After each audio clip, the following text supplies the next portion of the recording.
आखिर सच देखने का तरीका क्या होता है? सच देखने का तरीका क्या होता है? जिस तरह सूरज की रोशनी तब तक नहीं बनती जब तक वह आँखों पर ना पड़े, वैसे दुनिया का शोर भी शोर नहीं पड़ता जब तक वह अशांत मन पर नहीं पड़ता। जो भी हम अपने आप को समझते हैं वैसे हमें दुनिया भी दिखाई देती है। जो भी आप अपने बारे में सोचोगे वही आपको बाहर भी दिखाई देगा। हम लोग सोच के द्वारा सत्य को नहीं पा सकते। हर एक इंसान का एक अपना अलग दुनिया होता है। अगर दुनिया और अपने आप के बारे में कुछ जानना है तो एक शांत मन चाहिए। जैसे समुद्र के बाहर बड़ी बड़ी लहरें दिखाई देती हैं, मगर अंदर के जल में शांति रहता है। शांत मन और अशांत मन वो होता है जो समझदारी और पागलपन में होता है।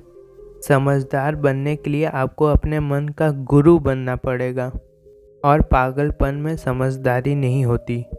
मन से लड़ाई करने वाले लोग मन से नीचे रहते हैं और समझदार लोग मन से परे चले जाते हैं। वह मन से लड़ाई नहीं करते, बस मन को ऑब्जर्व करते हैं, अपने मन को ध्यान से देखते हैं।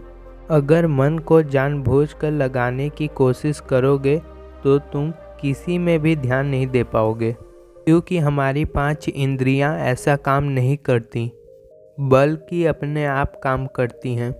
जैसे आँखों और कानों को देखने या सुनने की ज़रूरत नहीं पड़ती, यह अपने आप होता है।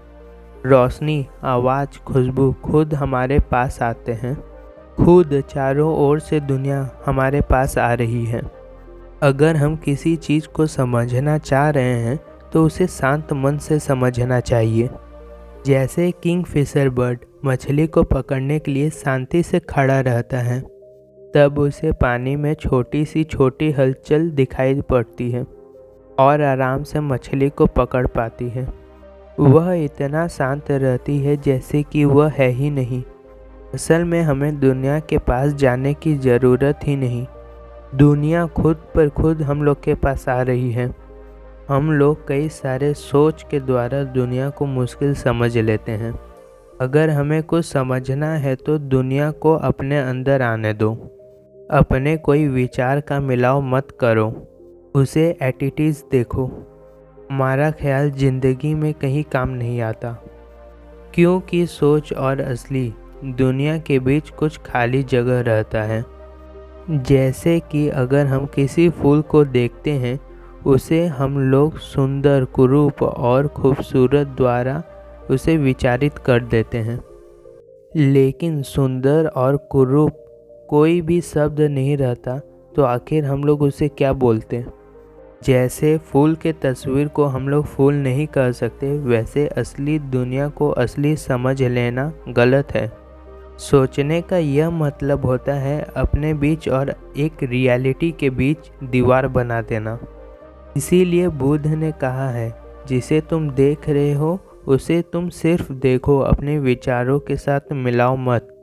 अगर रियलिटी को देखना है तो उसे एटिटीज़ देखो, किसी भी विचार का मिलाव ना हो।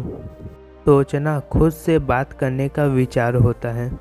अगर कोई व्यक्ति हमसे बात करने आता है तो हमें चुप होना पड़ता है उसकी बात को सुनने के लिए। वैसे मन को भी समझने के लिए हमें चुप होना पड़ेगा, शांत मन की ज़रूरत पड़ेगी। सोच बुरी चीज़ नहीं है। इस सोच को पाने के लिए हमें कई सालों का वक्त लगा। हद से ज़्यादा सोचना बुरी चीज़ है।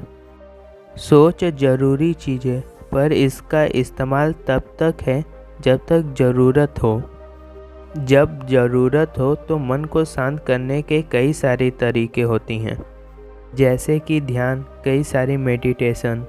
मन को शांत करने का ख्याल शांत होना नहीं है। ध्यान के बारे में सोचना ध्यान नहीं होता। मन शांत तब होता है जब किसी चीज़ को हम बिना किसी विचार से देखते हैं, बिना किसी ओपिनियन से देखते हैं। किसी भी चीज़ को देखो, उसे बिना भेदभाव के देखो। आप अपने सामने जो भी देख रहे हो उसे सिर्फ देखो। अपने सामने यह विचार मत लाओ कि यह गद्दा है या कुर्सी है या पेड़ है। मतलब अपने मन को नंगा या साफ कर दो। कल का सोच आज पर मत लाओ। किसी चीज़ पर अपना दिमाग मत चलाओ कि क्या अच्छा है या क्या बुरा। बस अपना मन शांत रखो और सिर्फ सच को देखो। आपको क्या करना है यह खुद समझ में आपको आ जाएगा।